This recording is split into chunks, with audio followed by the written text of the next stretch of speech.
In today's video, I'll be showing you on how to fix your number not being used at this time while creating an Apple ID. So let's hop straight into the video. Open the settings icon, then scroll till you see general, tap on that. Now click on date and time.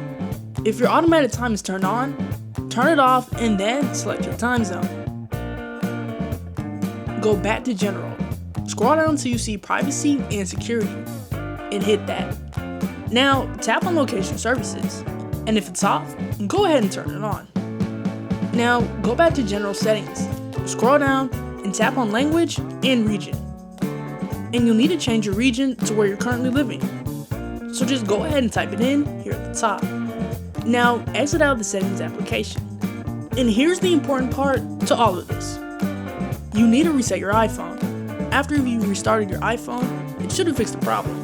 If you made it to the end of the video, thank you so much for watching, and see you next time. Bye guys. Like and subscribe. We're almost at 1K.